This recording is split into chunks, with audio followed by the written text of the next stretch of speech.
Okay, it's Sunday night. The roast is in the oven and I wanted to take 5 minutes to talk about a very, very important subject. This is probably actually the most important video in the whole series of pre-election videos over this 6-week period. Today, I'd like to discuss a subject that's very close to my own heart, the Ash and Tongham area of our constituency and the recent development of 1,800 houses and the Section 106 contributions. I was born and raised in this area of Surrey until my late teens, and now I live in Guildford, but I do maintain very strong ties to Ash and I understand the community very well. First and foremost, let me clarify, no one is against the much needed housing development that's taking place in Ash, but the development must meet the requirements of the local plan, and Ash as a community should derive benefit from it.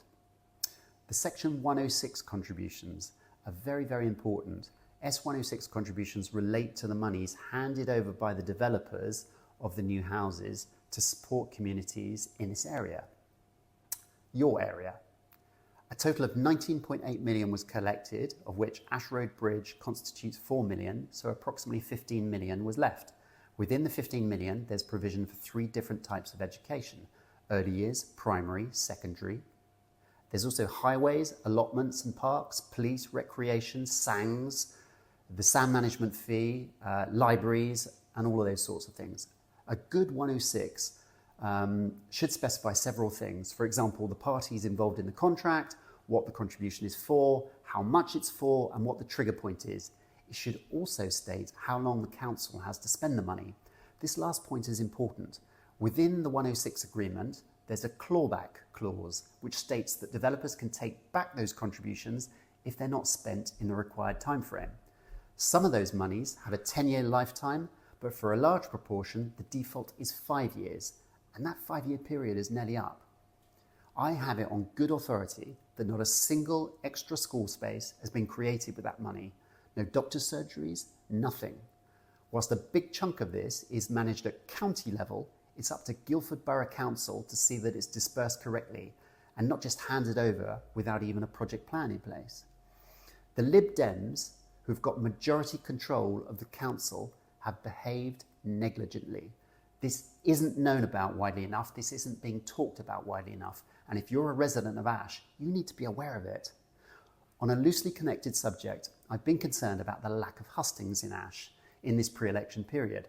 Hustings are important for residents to challenge and question all political candidates, myself included.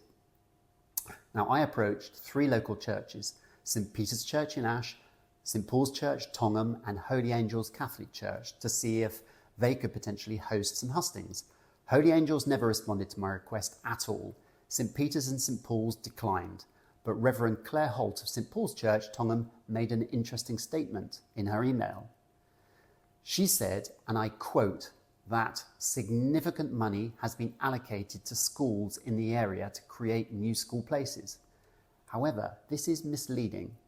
The so-called expansion of St. Paul's Infant School doesn't create new places. It merely ensures a space at Waverley Abbey School when a child transitions to junior school. In other words, Surrey have decided that they'll expand St. Paul's to give the illusion of there being more spaces in Ash, but in fact, there aren't. There will only be more spaces in Waverley.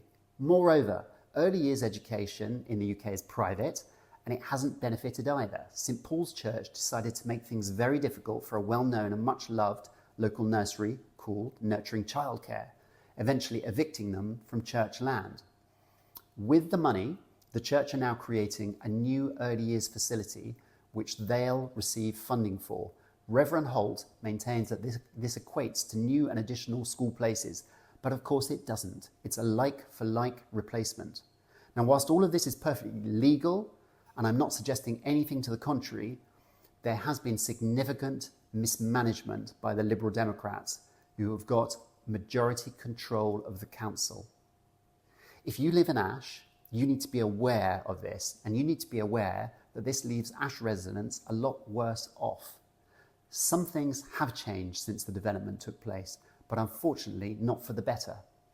If you live in Ash, you'll have doubtlessly noticed a few things.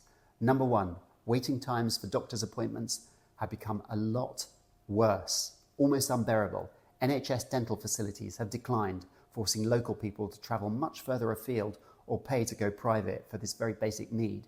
The new medical facilities at Wildflower Meadow still haven't been built, and the land is now at risk of being taken back by the developers to turn it into more homes, as the council haven't developed it into a doctor's surgery per the planning agreement.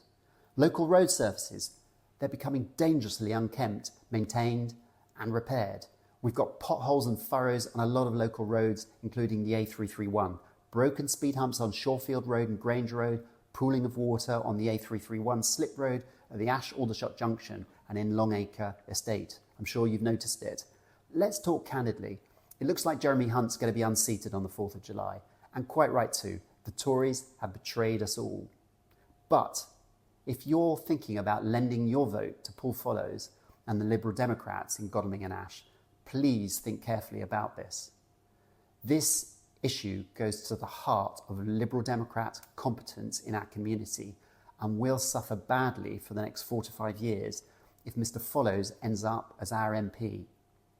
Remember, I'm Guildford and Godalming born and bred, I'm degree educated in politics, and most critically, I've run local businesses for the past 25 years. Small and medium businesses, SMEs, are the beating heart of our economy, giving 16 million people employment and constituting 95% of all business. No one knows that better than me. You won't get that level of expertise with the Lib Dems, so I'd urge you to think carefully about who you lend your vote to on Thursday of next week. Okay, remember, I'm Drage, Reform candidate in Godalming and Ash, the man who's going to replace Jeremy Hunt and help you avoid the catastrophic alternative of the Lib Dem candidate, Paul Follows.